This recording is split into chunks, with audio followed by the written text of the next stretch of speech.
വരുന്നതിന് വേണ്ടി വെയിറ്റ് ചെയ്തുകൊണ്ടിരിക്കുകയാണ്. അപ്പോൾ ഞാൻ നമ്മുടെ അടുത്ത് നൈസായിട്ട് ഫുഡ് ഷോ എല്ലാം കാണിച്ചുകൊണ്ടിരിക്കുകയായിരുന്നു. അറ്റ് ദ സെയിം ടൈം ഒരുത്തിരി ഇവിടെ ഇളിച്ചുകൊണ്ടിരിക്കുന്നു. അപ്പോൾ അവരെ വെയിറ്റ് ചെയ്യുന്ന സമയത്ത് കാട്ടിക്കൂട്ടുന്ന കേട്ടോ ഈ കാണുന്നതൊക്കെ.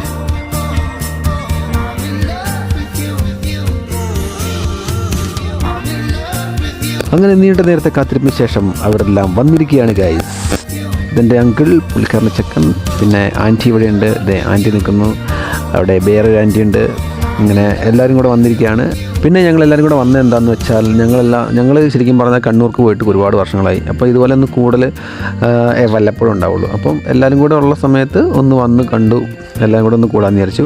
അങ്ങനെ എല്ലാവരും കൂടെ വന്നു, ഹാപ്പി ആയിരുന്നു. പിന്നെ കുറേ നേരം ഒരു വർത്താനൊക്കെ പറഞ്ഞു, പിള്ളേരൊക്കെ ആയിട്ട് കമ്പനിയൊക്കെ ആയി. പിന്നെ കുറച്ച് കഴിഞ്ഞപ്പോൾ നമുക്ക് വിശക്കാൻ തുടങ്ങി. അപ്പോൾ നമ്മൾ നേരെ അടുത്തുള്ളൊരു ഹോട്ടലിൽ കയറി. ഇത് ഫുഡ് കഴിക്കുന്നതിന് മുന്നേ അവിടെ കിടന്ന് കാണിക്കുന്നത് കേട്ടോ. അപ്പോൾ എല്ലാവരും ആൻറ്റിമാരൊക്കെ അവർക്ക് ഇഷ്ടപ്പെട്ട സാധനങ്ങൾ പറഞ്ഞു. ഞങ്ങൾ പിള്ളേർ സെറ്റ് എന്താ പറഞ്ഞതെന്ന് വെച്ചാൽ മന്തി